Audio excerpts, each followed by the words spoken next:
व्यासपीठावर विराज.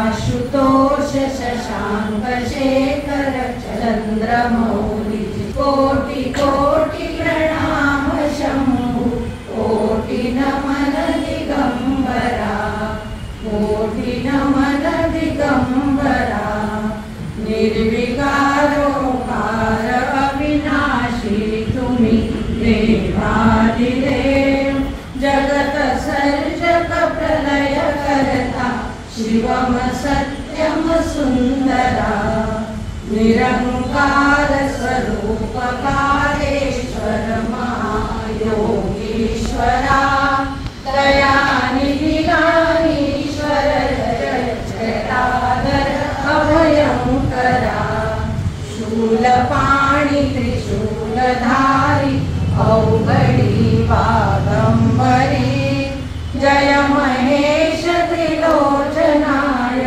विश्वनाथ विशंबरा नाथ नागेश्वर हरोहर पाप शाप विशापतम महादेव महान भोले सदा शिव शिव शंकरा जगतपति अनुरक्ति भक्ति सदैव तेरे चरण हो क्षमा हो अपराध सब जय जय जय जगदीश्वरा जन्म जीवन जगत का संताप ताप मिटे सभी ओम नमः शिवाय मन जपता रहे पंचाक्षरा आशुतोष शशांक शेखर चंद्रमौली चिदंबरा कोटि कोटि प्रणाम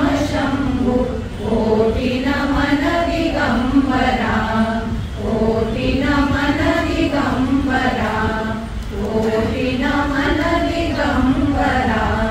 मदत करण्यासाठी लांबलेला एक हात हा प्रार्थनेसाठी जोडलेल्या 2 हातांपेक्षा अधिक उपयुक्त असतो. आजचा दिनविषय आज चैत्र कृष्ण चतुर्थी संकष्टी चतुर्थी तसंच 16 एप्रिल 1856 या दिवशी भारतात पहिली प्रवासी रेल्वे सुरू झाली. तसेच चालक रहित निशांत विमान आणि त्रिशूल क्षेपणास्त्रांची चाचणी ह्या दिवशी झालेली आहे. 1948 16 एप्रिलला राष्ट्रीय छात्र संघाची म्हणजेच NCCची स्थापना ह्या दिवशी झालेली आहे. वृक्षवल्ली आम्हा सोयरे या सत्रामध्ये मी आज आपल्याला बाभूळ ह्या वृक्षाबाबत थोडी माहिती करून देते. आता सर्वत्र गुडघेदुखी फार सतावते. सर्वांनाच गुडघेदुखीचा फार त्रास होतो वयानुसार. तर ह्या गुडघेदुखीमध्ये बाभळीचं चूर्ण फार उपयुक्त आहे. गुडघेदुखी डोकेदुखी वर उपाय म्हणून कोमट पाण्यात बाभळीच्या शेंगांचं चूर्ण घेतल्यास चांगलाच फायदा होतो. पाठदुखी कंबरदुखी यासाठी जेवणानंतर हे चूर्ण घेतलं तर चांगला फरक जाणवतो. अशक्तपणा कमजोरी यासाठीही या शेंगांचं चूर्ण दुधात घेतल्यास स्नायू बळकट होतात आणि चांगलं फ्रेश वाटत असतं. मधात मिसळूनही हे चूर्ण घेता येते. कोणत्याही आयुर्वेदिक शॉपमध्ये हे चूर्ण सहज उपलब्ध होतं. जुलाबाच्या त्रासापासून सुटका मिळवण्यासाठी हे चूर्ण फार फायदेशीर आहे असं हे मौल्यवान बाभळीच्या झाडाच्या शेंगांपासून आपल्याला मिळतं. तसंच आपण डिंकाचे लाडू खातो. त्या लाडूमध्ये ह्याच झाडाचा डिंक असतो. दात घासण्यासाठी म्हणजे ट्रेनमध्ये विकत असतात दातून ह्या बारीक फांदीचा उपयोग केलेला असतो. याला पिवळे फुले येतात. बकऱ्या आणि मेंढ्यांचा हा एक आवडता चारा आहे. असं हे बहुगुणी बाभळीचं झाड. आता मागील बुधवारचा अहवाल लावलेला होता तो आपल्या तावरे जावांकडचा होता. आपल्यासारख्या हास्यवदनाने हळद कुंकू अत्तर फूल देऊन स्वागत करत होत्या. व्यासपीठावर छान अशी आरास सजावट केलेली होती. झुल्यात आपली चैत्रगौर विराजमान झालेली. देवीच्या समोर वेगवेगळ्या पदार्थांचे फराळाचे पदार्थ होते. कैरीचे पोपट अशी छान मनमोहक आकर्षित आणि प्रसन्न वाटणारी सजावट केलेली होती. माझा पुस्तक प्रकाशन आहे, त्यासाठी मी त्यांना सुरुवातीला खूप खूप वार्ता राहिल्या. तर मगाशी सांगितल्याप्रमाणे आता आपल्या पुढच्या कार्यक्रमाची सूत्र प्रज्ञाताई म्हणजे आपल्या पूर्व माजी अध्यक्ष आणि आताच्या खजिनदार यांच्याकडे देते. प्रज्ञा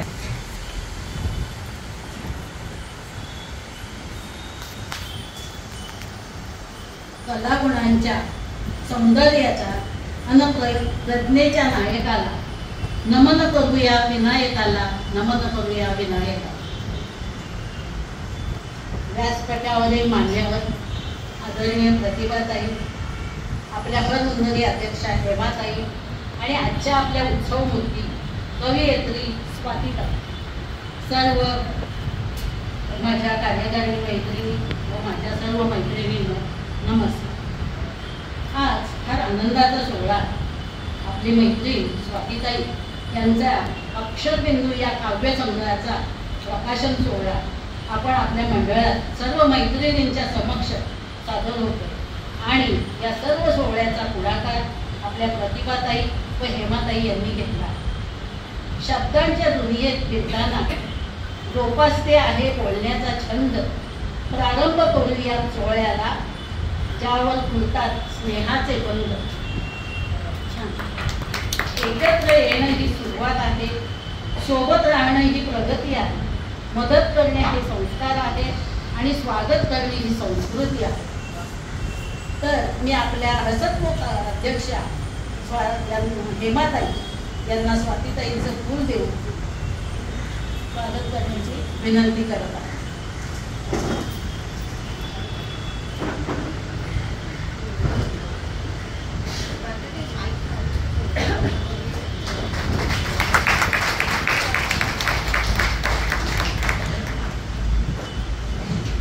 सतत हसतमुख मितभाषी असलेल्या आपल्या स्वातीताई यांच्याबद्दल आपण आता जाणून घेतो.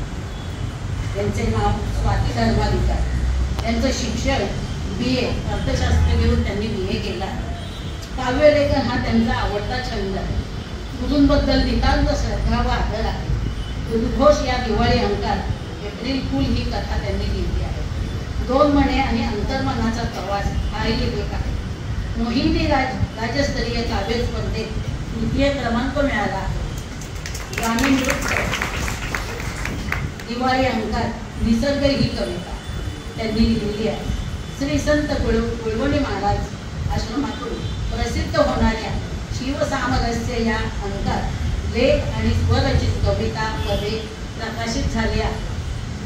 तसेच फार अगदी बहुमूल्य म्हणजे आपल्या डोंबिवलीत झालेल्या 19व्या अखिल भारतीय साहित्य संमेलनात त्यांनी अखिल भारतीय साहित्य संमेलनात त्यांनी त्यांची अक्षरबिंदू ही कविता सादर केली होती. मोहिनी राज विशेषांक 2024 यामध्ये रामस्पंदन ही कविता प्रसारित झाली. बहुभाषिक पुस्तकं आदान प्रदान डोंबिवली 2024 मध्ये त्यांनी माझी मायबोली ही कविता सादर केली. गजानन काव्य आनंद काव्य संग्रह नागपूरतर्फे सौ स्वातीताईंची चिंतन ही कविता काव्यसंग्रहात समाविष्ट केली आहे. आपल्या स्वरूपिणी मंडळात होणाऱ्या साहित्य संमेलनात त्यांचे काव्य वाचन शिवाय स्वरूप हस्तलिखितासाठी निबंध लेख आणि वेगवेगळ्या प्रकारच्या कविता त्यांनी लिहिल्या आहेत. मंडळासाठीचे अभिप्राय लिहितात असं सर्वसमावेशक असं त्यांचं साहित्य आणि त्यांचं कार्य आहे. अक्षरबिंदू काव्यसंग्रह या पुस्तकाचं प्रकाशन आता होत आहे. पण त्यासाठी मी आदरणीय प्रतिभाताई, अध्यक्षा हेमाताई, उत्सवमूर्ती स्वातीताई तसेच आपल्या मंडळातील हस्तलिखितात स्वरचित कविता करणाऱ्या मैत्रिणी सुषमा खेडलेकर, आशा कवठेकर, वैशाली हर्षे, मुग्धा मुकादम, वसुधा गांगल यांनीही पुढे येऊन स्वातीताईंना प्रोत्साहन द्यावे व प्रकाशन सोहळ्यात सहभागी व्हावे.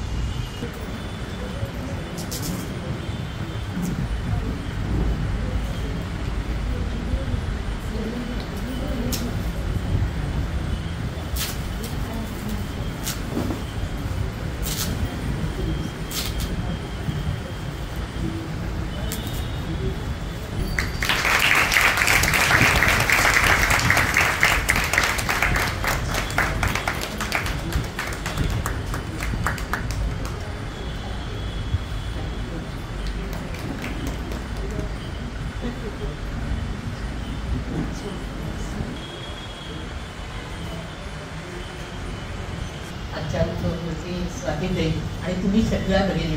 मला आता त्यांनी जे अक्षरबिंदू हे नाव दिले ना ते इतकं मनात रुजलं आणि त्याच्यानंतर ना गेल्या अर्ध्या तासामध्ये मी घरामध्ये करा जी त्या 2 वेळी आपल्या सगळ्यांच्या वतीने त्यांच्यातले लिहिल्या त्या वाचून दाखवते.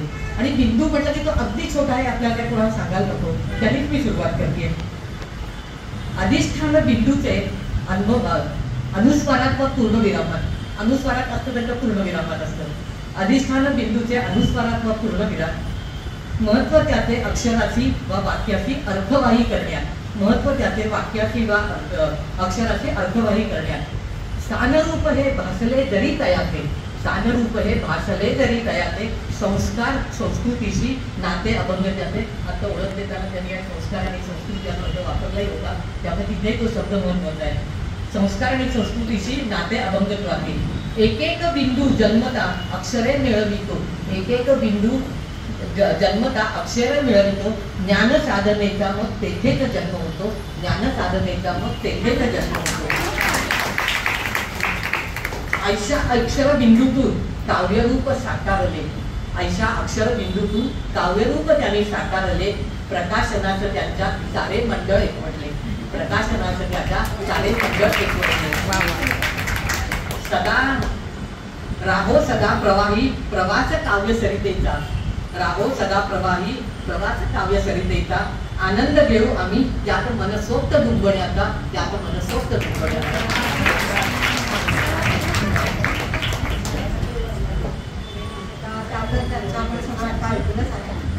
कवितेचं नाव आहे काठोडं. असंच केव्हा तरी काहीतरी सुचतं, असंच केव्हा तरी काहीतरी सुचतं, मनाला प्रफुल्लत्व देऊन जातं. नेहमी काही सुचण्याचं, नेहमी काहीतरी सुचण्याचं आम्हाला आवडच असतं. कारण सिद्धहस्त कवित्वाचं आम्हाला लेबल नसतं, कारण सिद्धहस्त कवित्वाचं आम्हाला लेबल नसतं. तरी सुद्धा बरेच वेळा मनात नवीन कल्पनांचं मोहोळ उठतं. तरी सुद्धा बरेच वेळा मनात नवीन कल्पनांचं मोहोळ उठतं, पण मोहोळ कागदावर उतरण्याला हातात बळच नसतं. कारण अनेक कारणच पाठीवर अनेक कारणांचं पाठीवर काठोडं असतं. वेळ नाही, कामं आहेत, अक्षर चांगलं नाही, सुचलंय पण लिहायला मूड नाही, अशीच कारणं काठोड्यातून उपसली जातात. कल्पनांचं मोहळ मनातल्या मनात विझून जातं, कल्पनांचं मोहळ मनातल्या मनात विझून जातं. बघता बघता त्याचं मेळ होतं, बघता बघता त्याचं मेळ घेऊन होतं. म्हणून म्हणते सुचले मग लिहा, म्हणून म्हणते मग सुचले मग लिहा.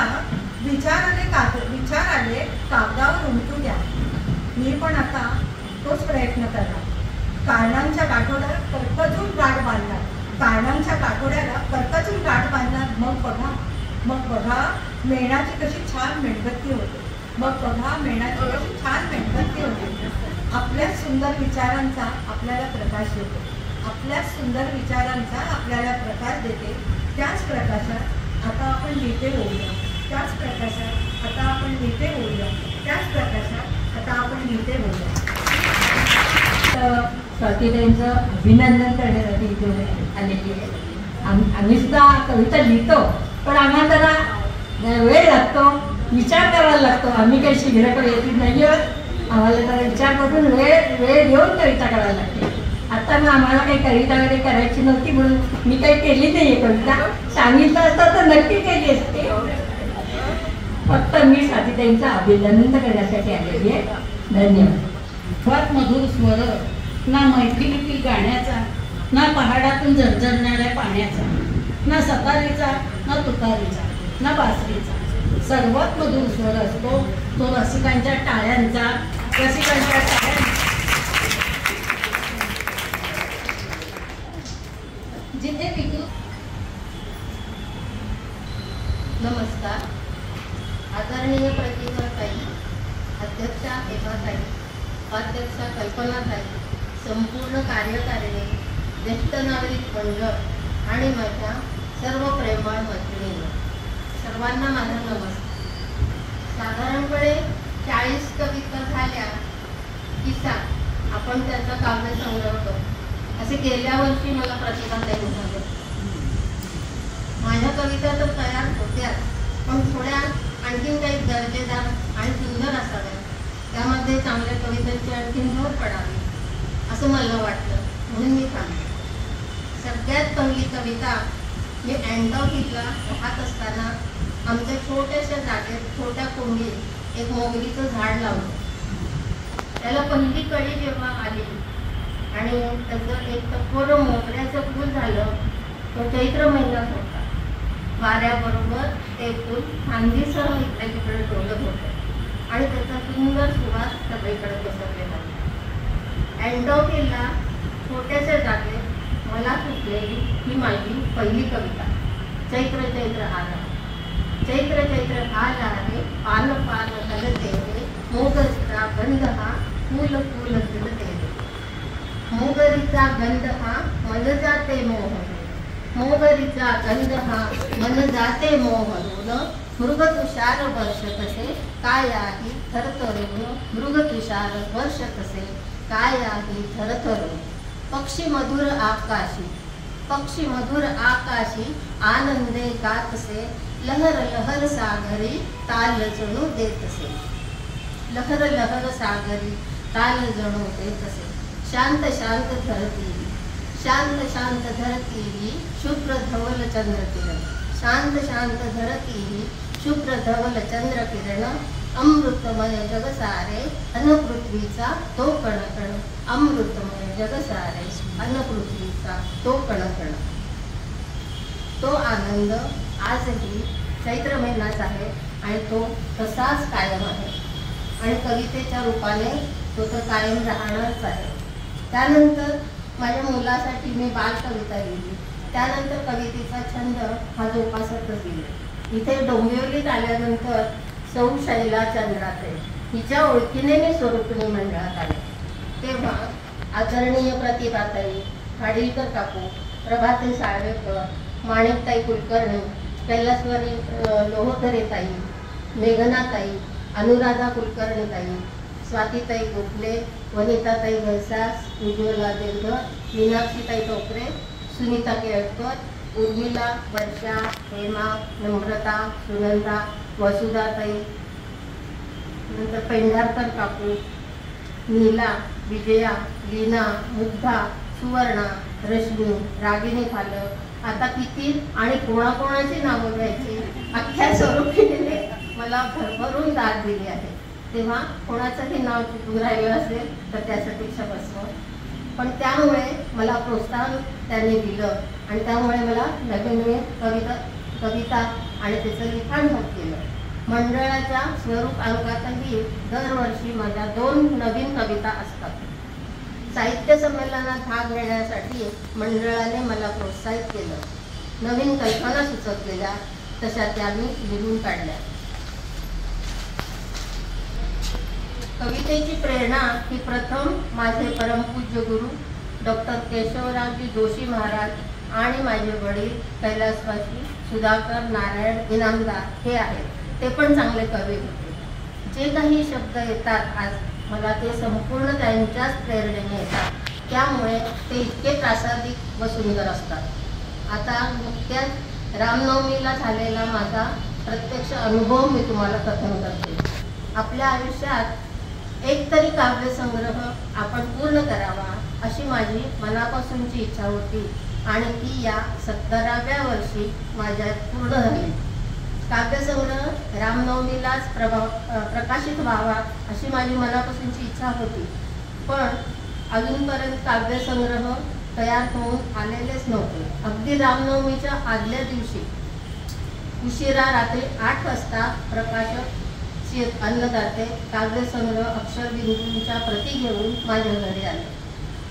आता उद्या लगेच कोणतीही तयारी नसताना कसे काय प्रकाशन होणार.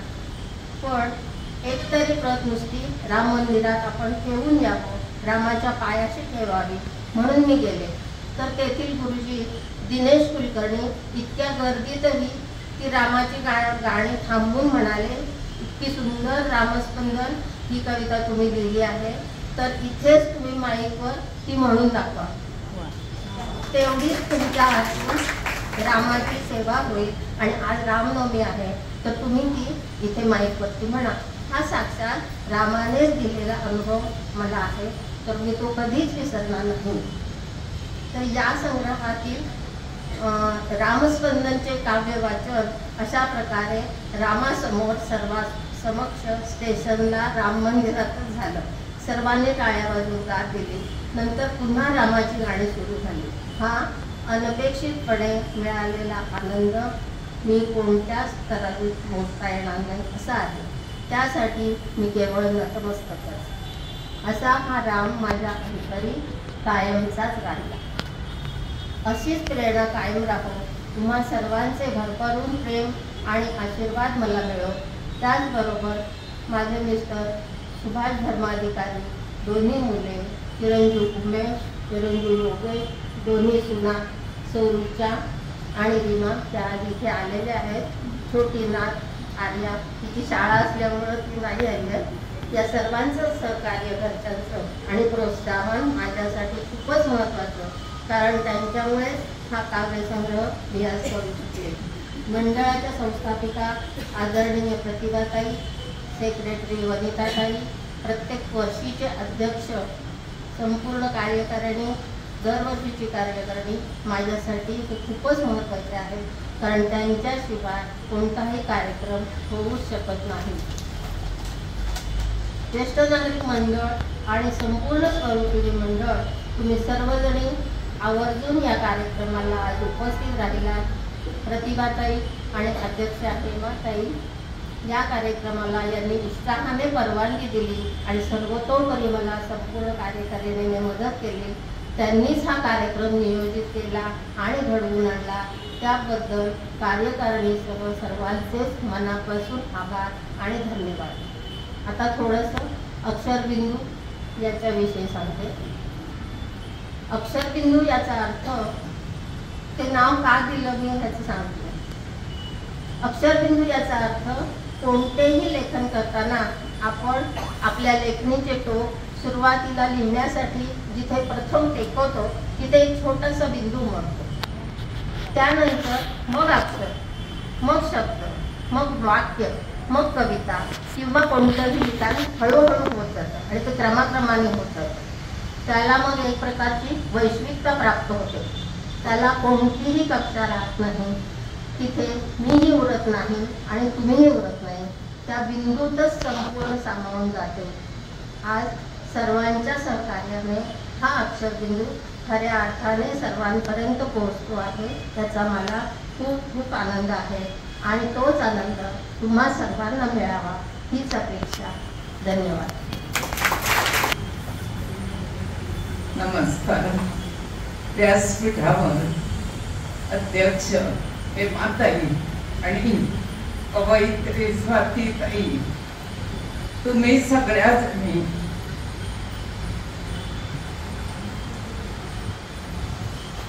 आज स्वाती धर्माधिकारी यांच्या अक्षरबिंदू या काव्यसंग्रहाचं प्रकाशन झालं असं मी अधिकृत जाहीर करते. या पुस्तकाला प्रस्तावना मीच लिहिली असल्यामुळे माझे जे काही विचार आहेत ते तुम्ही त्या पुस्तकात वाचा, तेच इथे सांगत नाही. स्वरूपिणी मंडळातील भगिनीचं पुस्तक प्रकाशित करण्याची संधी संस्थेला मिळाली. यापूर्वी सुरेखा तेरदाळकर यांची 2 पुस्तकं आपण इथे प्रकाशित केली. स्वातीताई गेली 25 वर्ष स्वांत सुखाय लिहित राहिली. लिहिलेली कविता मला पाठवत राहिली. कविता शैगन, निसर्ग, अनुभव याचं चित्रण करणाऱ्या होत्या. काव्यसंग्रहात एका कवितेचा विषय मी सुद्धा झाले, हे लक्षात ठेवा. वाचा ती कविता, त्यासाठी पुस्तक घ्यावं लागेल. एक पुस्तक स्वतःला द्या, एक मैत्रिणीला भेट द्या. चैत्र मास आहे, चांगल्या विचारांचा आदान-प्रदान करा.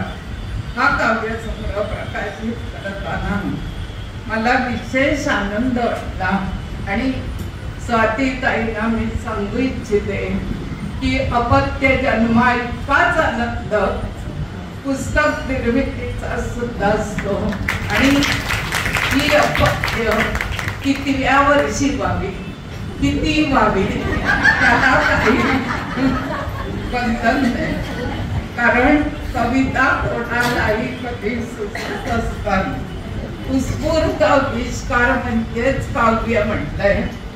थोडक्या शब्दात कविता खूप काही सांगून जाते, जसा मुद्दा नाही ठेवलं कांगलनी ठेवून सांगितलं की थोडके शब्द आणि आशय मोठा। सुषमा तू सुद्धा इथे कधी कविता वाचू शकली असते। मला एक उदाहरण द्यायचंय। कवी मिल्टन हे नाव तुम्ही खूप जणांनी ऐकलंय। ते शेतकरी होते आणि वयाच्या 90व्या वर्षी त्यांचा पहिला काव्यसंग्रह प्रकाशित झाला। त्या काव्यसंग्रहाचं नाव होतं पॅराडाईज लॉस्ट। हा काव्यसंग्रह BA शेवटच्या वर्षाला मुंबई विद्यापीठ परीक्षा त्याला अभ्यासाला होता, त्यामुळे तो काव्यसंग्रह माझ्या चांगल्या लक्षात राहिला। दुसरे 90व्या वर्षी पहिला काव्यसंग्रह, पण तो काव्यसंग्रह विद्यापीठात अभ्यासाला लागला तर 70व्या वर्षी लिहिलेला काव्यसंग्रह सुद्धा अशीच प्रसिद्धी मिळवेल या शंकाने बेंजामिन फ्रँकलिन नावाचे तत्वज्ञानी होते। ते पुस्तकांचं दुकान चालवत आणि मध्येच गिऱ्हाईक आलंच नाही तर त्यातलीच पुस्तकं वाचत बसत आणि त्यांनी अनेक पुस्तकांचे सुंदर अनुवाद लिहिले। तिसरे कवी लॉन्गफेलो, हे नाव तुम्ही सगळ्यांनी ऐकलंय। त्यांचं चहाचं दुकान आणि 100 कप चहासाठी दूध पाणी उकळवत ठेवलं की त्या वेळात ते वाचन करत असत। त्यांनी अनेक लोकांच्या काव्यांचे अनुवाद केले। आपण काय काय करू शकतो एवढंच फक्त सांगितलं। लोकमान्य वेळ काढून लिहित होते तर आपण विचारांची गाठोडी का गच्च बांधून ठेवायची? आपण सुद्धा एक डायरी पेन ठेवून आपले विचार लिहायला काही हरकत नाही। बॅरिस्टर सावरकर कविता लिहिणं हा त्यांचा आनंद होता। नाट्यछटाकार दिवाकर हे शाळेत शिक्षक होते। त्यांनी असं म्हटलं की एक शिक्षकी शाळा आणि नाट्यछटेची बीज मला शाळेच्या कोंडवाड्यात सापडली।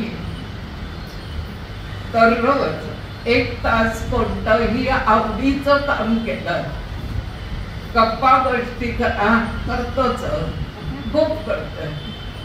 लेखन, वाचन, गाणं, गोष्टी, बागकाम, आवडीचा कोणताही छंद 1 तास जर केला तर कधी ना कधी अशी संधी येऊ शकते। अशी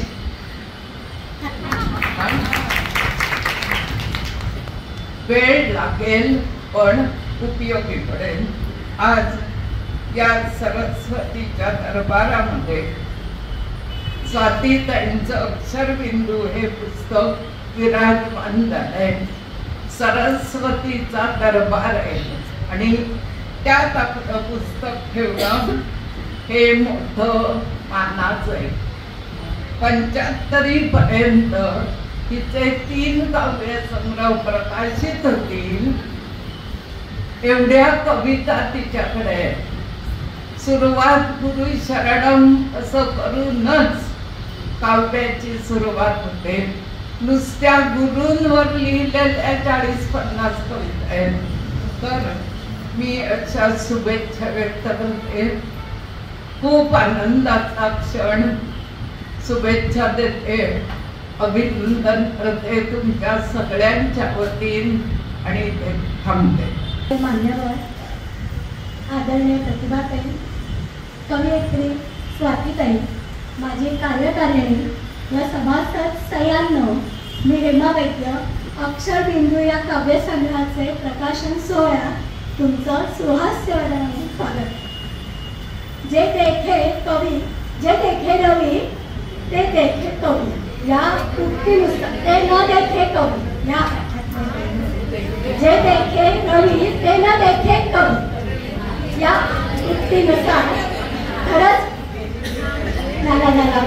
समुद्र किनाऱ्यावर, मंदिरात, गाडीत बसून खिडकीतून डोकावताना, तसंच रात्री शांततेत ज्यांना कवन सुचते व त्याचं लिखाण करतात, त्यासाठी मला वाटतं त्यांचं मन, हृदय आणि मेंदू सतत कार्यरत असते.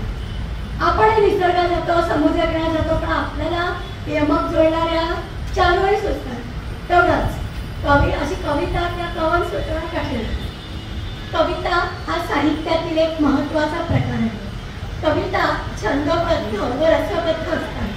कवितेतून जीवन कळते, समजते, उमगते. कविता, ओव्या, अभंग, श्लोक हे साहित्याचे माध्यम आहे. त्यामध्ये मनाच्या भावना, वस्तुस्थिती किंवा मनस्थिती व्यक्त करता येते. आज आपल्या मंडळातील कवयित्री स्वातीताईंच्या अक्षरबिंदू काव्यसंग्रहाचा प्रकाशन सोहळा संपन्न झाला. त्यांना माझा आदरपूर्वक प्रणाम व मानाचा मुजरा. मला या काव्यसंग्रहाचे प्रकाशन करण्याचे भाग्य लाभले म्हणून मला खूप आनंद होता. त्यांचा अक्षरबिंदू काव्यसंग्रह हाताळताना मला प्रतिभाताईंनी दिला होता तो वाच त्या कविता सगळ्या. तर सुरुवातीलाच पहिलीच कविता अक्षरबिंदू म्हणजे नामनिर्देश केलेलीच कविता होती. ते डोंबिवली साहित्य संमेलनात त्यांना सादर करण्याचा मान मिळाला. हा आपल्या डोंबिवलीतील आणि स्वरूपिणीतील खूपच मानाचं स्थान आपल्याला मिळाले की आपली एक भगिनी तिथे जाऊन आली होती. या काव्यसंग्रहात आध्यात्मिक, निसर्गावर, ऋतूंवर, श्रावण, वसंत ऋतू याच्या कविता लिहिलेल्या आहेत. आपल्या स्वरूपिणीवर कविता लिहिलेली आहे. आपल्या आदरणीय प्रतिभाताईंवर काव्यरचना केलेली आहे. श्री संत गजानन महाराज पारायण सेवा समिती नागपूर यांच्यातर्फे काढण्यात आलेल्या गजानन काव्यानंद या काव्यसंग्रहात त्यांची चिंतन ही गजानन महाराजांवर कविता त्यांनी लिहिली ती छापून आलेली आहे. तसंच माझीच मी कविता शब्दात सांगताना ती वाचलेली डोळ्यात माझ्या, माझीच मी कविता शब्दात सांगताना ती आठवेल का, ही कविता स्पर्धेत पाठवली होती आणि त्याचं त्यांना बक्षीस मिळाले. खरंच कौतुक आहे. तसंच कृष्णलीला ही राधाकृष्णाच्या उत्कट प्रेमावर त्यांनी कवितेचं लेखन केलेलं आहे. ओंकार कविता खूप छान आहे. चैत्र पाडव्यावर त्यांनी कवितेचं रचना केली आहे. पाडव्याचा थाट मांडलाय त्याच्यात. धरतीचा कोप भयंकर अशी दुष्काळ कविता त्याच्यामध्ये आहे. माझी मराठी मायेवरी ही छान कविता मनाला भावली. सद्गुरूंना कविता समाविष्ट आहे. ऋतुचक्र कविता विशेष आवडली. शुभेच्छांचा नववर्षाचा वर्षाव आपण करतो तसं त्यांनी काव्यातून केलेला आहे. कौटुंबिक कवन आशीर्वादाची फुले त्यांनी वडिलांवर कविता केली. त्यांच्या नानांवर कविता केलेली आहे. खूप छान केली आहे. 75च्या निमित्ताने ही कविता 75 वर्ष पूर्ण झाल्यावरही आपण सर्वांना हवेसे वाटतो आणि त्या मंडळींचं शुभेच्छा देतात ते त्यांनी त्याच्यात छान वर्णन केलेलं आहे. तसंच ज्ञानदीप ही कविता खूप छान दिलेली आहे. समर्थ राजा छत्रपती शिवाजींवर त्यांनी खूप छान काव्यरचना केलेली आहे. गुरुकृपेचे गुरुप्रसाद या कवनाने काव्यसंग्रहाचा त्यांनी समारोप केला आहे आणि एकूण 41 कविता त्याच्यात समाविष्ट आहेत. आणि हे पुस्तक आज आपल्याला त्यांनी विक्री करता ठेवलं आहे. तसं आपल्याला प्रतिभा त्यांनी सांगितलं एक पुस्तक घ्या, एक कोणाकडे दान द्या. म्हणजे खरंच चांगली संकल्पना. 2 पुस्तकं घ्यायला काहीच हरकत नाही आहे. आणि आपल्याला ते सवलतीच्या मूल्यात आज मिळणार आहे. 120 रुपये किंमत ते 100 रुपयात आपल्याला ते पुस्तक मिळणार आहे. त्या प्रकाशन सोहळ्यात आपल्या स्वरूप या हस्तलिखितामध्ये पण स्वरचित कविता त्या लिहितात. दरवर्षी 2 कविता त्यांच्या असतात. जशा ह्या आपल्या कवयित्री बसल्या 5 पैकी 4 जणी आल्या. त्यांनी पण आता असंच त्यांना हे प्रोत्साहन आहे. की आपणही अशा कविता लिहू शकतो, पुस्तक पढू शकतो. कदाचित पुढच्याशी तुमच्या पद्धतीत पुस्तक प्रकाशन करण्याचा आम्हाला मान मिळू शकतो. तर खरंच तुम्ही ते करा.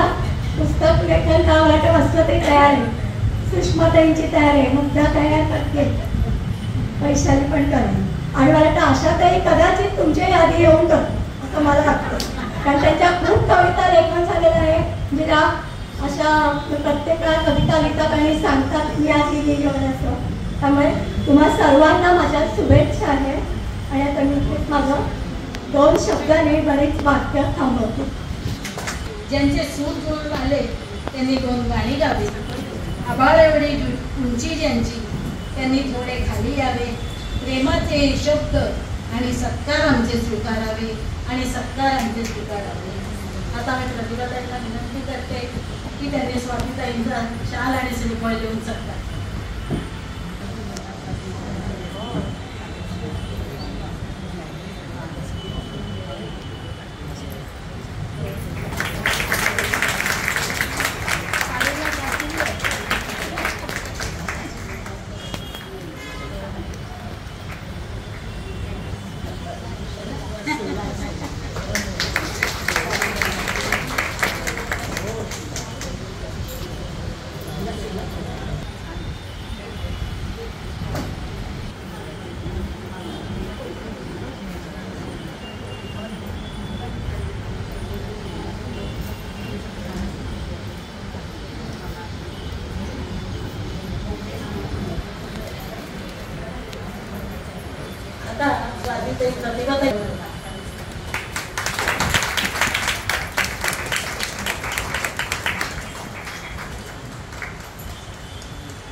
प्रतिभाताई विधी दिलेली आहे मंडळाला.